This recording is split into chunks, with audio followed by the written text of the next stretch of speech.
Bonjour à tous et bienvenue dans cette nouvelle vidéo sur Unaleros.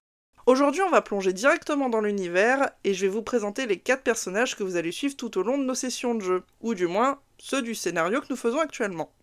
Je vais pas non plus rentrer trop dans le détail de chacun des personnages, je vais plutôt vous expliquer leur nom, leur race, qu'est-ce qu'ils font à peu près au niveau de leur capacité, qu'est-ce qui les pousse à voyager actuellement, pourquoi ils sont dans le scénario, voilà, histoire de comprendre un petit peu, d'avoir les bases, pour bien comprendre ce qui va se passer durant les sessions. Et je vous propose tout de suite de commencer avec le premier personnage, Elara Lightbringer. Elara est donc une ningéale, une demi-ange, qui est également une émissaire. Elle sert de messagère entre son continent et le reste du monde, et depuis toute petite, elle a été formée dans le culte du bien, c'est-à-dire utiliser la lumière pour guérir et protéger les autres. En tant qu'émissaire, Elara est bien sûr extrêmement charismatique, elle est belle, elle sait parler, elle sait tourner les mots, elle sait comment convaincre, bref, elle est douée avec les mots. En tant qu'émissaire, elle parcourt le monde apportant des messages, elle négocie la paix, elle négocie des traités, elle négocie beaucoup de choses, et elle vient globalement en aide à ceux qui en ont besoin. Ce deuxième point, c'est plutôt un trait de caractère. Elle aime défendre la veuve et l'orphelin, elle aime défendre les opprimés, elle aime aider ceux qui sont dans le besoin, et pour cela, elle n'hésitera pas à se battre, même pour les défendre. Autre petite spécificité d'Elara, c'est qu'elle est accompagnée d'un scarabée géant. En fait, lors d'une mission dans son passé, elle en a croisé un qui était grièvement blessé, elle s'en est occupée, elle l'a soigné, et depuis ils forment un duo inséparable. Le scarabée en l'occurrence s'appelle Best Boy, et il l'accompagne dans les tâches les plus difficiles de sa vie. Actuellement, la mission d'Elara, en tant qu'émissaire je le rappelle, est d'aller à Briora. Briora, c'est une ville orque qui pose problème actuellement dans le désert, puisque les orques privatisent une grande partie des ressources se trouvant sur leur territoire, notamment l'oasis de Tazar, qui est un point de passage assez crucial pour les voyageurs et les habitants du désert, et actuellement ils ne peuvent pas s'y rendre sans risquer pour leur vie. C'est donc à Elara d'essayer un petit peu de démêler la situation, d'essayer de trouver un compromis qui arrangera et les orques et les voyageurs, et de faire signer un traité de paix. Nous avons ensuite Maos main de pierre, un nain robuste et d'humeur joviale, mais avec un côté impulsif. Il porte un marteau de guerre assez imposant, qui est le symbole de sa maîtrise de la forge, ainsi que son approche assez directe dans la vie. C'est pas forcément le personnage le plus réfléchi du groupe, et il a un petit peu tendance à agir avant de penser. Il est souvent un petit peu brut de décoffrage, mais il n'a jamais d'intention réellement malveillante.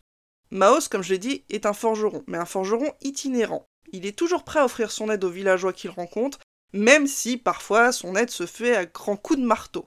Il aime les bonnes bagarres, il aime les festivités, il aime l'alcool, mais il aime aussi faire des rencontres, il aime découvrir des nouvelles cultures, et bien que son tempérament puisse paraître intimidant, il sait aussi apprécier les moments de calme autour d'un bon repas, d'une bonne chope de pierre et de ses amis. Passons ensuite à Margrave Lambin.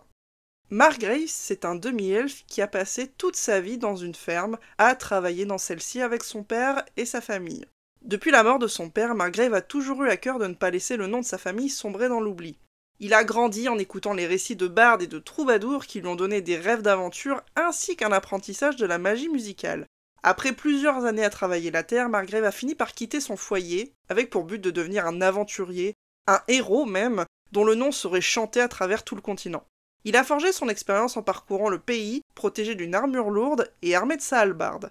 Content de ses premiers succès, mais toujours à la recherche d'un grand défi, il se lance dans une quête pour prouver sa valeur à un plus large public. D'un point de vue tempérament, Margrave, pour le décrire, c'est une personne à qui on dit qu'il est gentil. Voilà. Il est réellement gentil, c'est même quelqu'un de profondément bon, mais comme on dit, c'est pas le couteau le plus aiguisé du tiroir. Faut bien se dire que Margrave est un fermier, il n'a pas vraiment eu l'occasion d'avoir accès à l'éducation, il ne sait même pas lire d'ailleurs, il ne connaît finalement que très peu de choses du monde, et cela le rend assez naïf, assez crédule de manière générale.